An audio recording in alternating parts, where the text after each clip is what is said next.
Hi, welcome to Board Gems. In this video, I'll be comparing two editions of the Martin Wallace game Tinner's Trail. The original was from 2008 from Wallace's own Tree Frog line of games from War Frog Games. I don't have that edition. What I have here is the 2009 edition from JKLM, and on the right, very recent 2021 edition of Tinner's Trail from Alley Cat Games. The Alley Cat Games edition is kind of a relatively standard-ish rectangle like you might see in some games like Agricola. It's similar in proportions. Tinner's Trail, as you can see, is a little bit thinner and longer. And the backs on the left, that's a German edition. So you're not going to be able to compare the text probably. But one thing you'll notice is the player range for the original and this JKLM edition is for 3 or 4 players, whereas the new edition is from 1 to 5. So besides expanding the player count from 3 to 4 to 2 to 5, they also added a solo mode. Now if we look inside the box, it's important to note that in the Tree Frog line of games, the whole point of them was that they would basically be all wood. There would be a board and maybe some money, but generally speaking, all wood. And it's the case here. You can see that every component on the left is wooden. That was kind of a limit that was self-imposed by Martin Wallace. Of course, Alley Cat doesn't have such a restriction they imposed on themselves, so they're able to reimagine it to use cards and cardboard tiles, for example. I apologize, I can't remember whether the Alley Cat edition came with an insert. Now here are the two boards. As you might guess, the more recent edition is on the bottom. And here you might think that they are close to the same size, but let's reverse their positions. And you can actually see that the JKLM board is significantly larger, which is interesting because the newer edition plays up to 5 players and there are actually more regions on the map, but each one is a little bit smaller. One superimposed on the other will give you an idea of the difference in size. A lot of pieces end up on the board, so a larger board is welcome. In the original edition, it was only for 3 or 4 players, and it was the same setup for both. Each round would have a certain number of ports and trains and adits and miners that you can build, steam pumps, and because of the larger player range, they could have custom component counts for each player count. And those tiles there that are next to the original graphic are the ones for 3 or 4 players. You'll notice in the original edition, things always go up, or they stay the same. Right? Same number of ports and adits, and gradually you'll add more miners and more trains.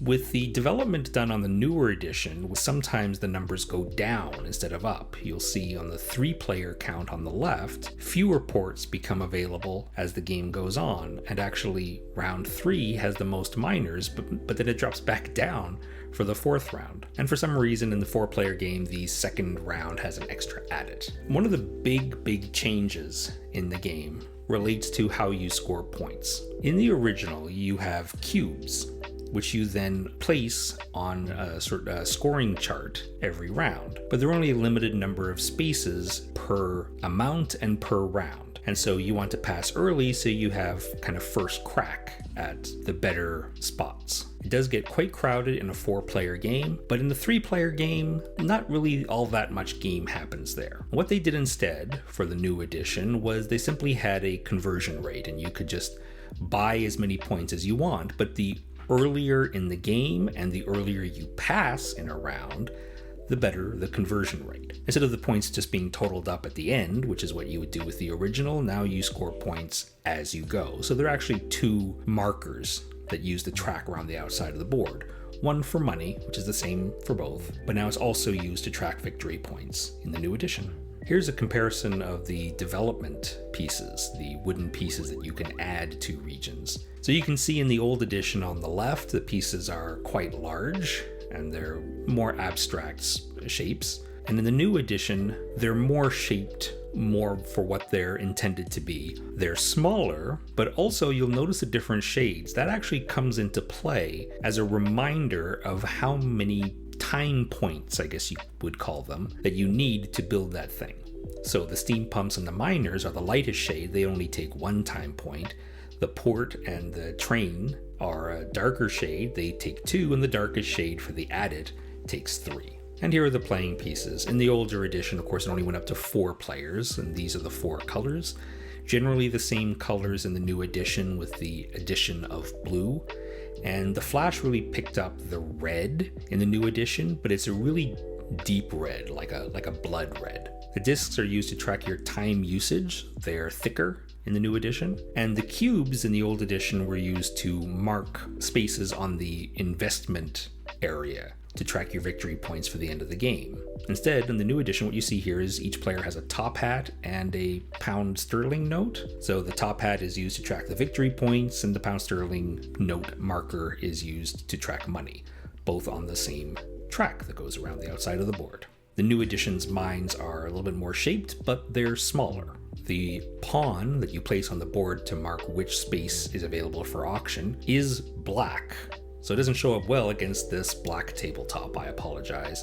The old edition had a relatively standard looking pawn, a taller cylinder in the new edition. And as I mentioned earlier, one point of the Tree Frog game's line is that everything would be wood. So you'll see the dice are wood in the old edition, while they're plastic in the new. The cubes are used to mark tin, copper, and water. Note how much larger the cubes are in the new edition compared to the old. With the board being smaller, it kind of makes sense to have all these smaller pieces. You can see the space is really, really crowded once you have a lot of tin and copper and water in a space. Don't get me wrong, the old edition could get crowded too. The proportions to me made a little bit more sense, just a really big mine piece and big development pieces and really small things that you're pulling out of the ground. The old edition got crowded too, the new edition even more so. Now the new edition comes with some extra things. The top and the bottom are used to mark going past space 100 on the track around the outside of the board, which again in the new edition is used for points and money. So the bottom one, a £100 note, a player takes that to note that they have 100 and whatever pounds. And players will take the top hat tokens. These are double-sided to show 1, 2, 3, or 400 when they pass the 100-point spot on the track. The round marker on the right that shows minus and a blue cube, it can be used as a reminder for a space on the board that has not yet been explored. For example, if an adit is built into that space, then 1 water will be removed, but you don't put any water on it now because the space is not yet explored. So you can put this little marker on to show that when this space is explored and you add water, be sure to remove 1. And the one on the left, middle, the eye symbol, is used to mark which tiles a player has seen before. So this is the blue player's I saw this marker. Because the other big change is that instead of rolling dice to determine how much copper and tin and water a region starts with, you use face down tiles. And then due to card play, or just at the end of the round, some players may be able to peek at the tiles to get an inside scoop as to what a certain space may look like. And you can use the markers I showed you on the last slide to mark that you have seen this tile, and so then in case you have a bad memory, you can tell everybody, hey, I'm allowed to look at that again because I have a little marker there. So as I said, those tiles in the middle are new. You'll see they're marked A, B, C, and D, so certain tiles are used for certain areas of the board, and those areas are marked on the setup cards, which are used on the top there. These ones are for 3 and for 5 players, and they show the regions and the tiles that are placed on them. So you can see, for example, on the far left, which spaces get an A tile, which get a B, and which get a C. The cards on the left are used for solo variant to play against Lord Wallace. And on the right, this is the card play I mentioned earlier. At the moment you're building a mine, you can play a card and pay the cost on the bottom right to grant some benefit, either removing some water or adding some extra minerals or adding a development marker. But you can also play cards face down when you're initiating an auction. This does a few things. First, that benefit is going to be added for whoever wins that auction, and they don't have to pay the cost. That benefit is there for free. The player who played the card gets a benefit of peeking at the tile and also getting half the winnings from the auction. Thanks for watching. Remember, older gems like Tinner's Trail don't well stop being gems, do they? Just because newer games come out? Take care.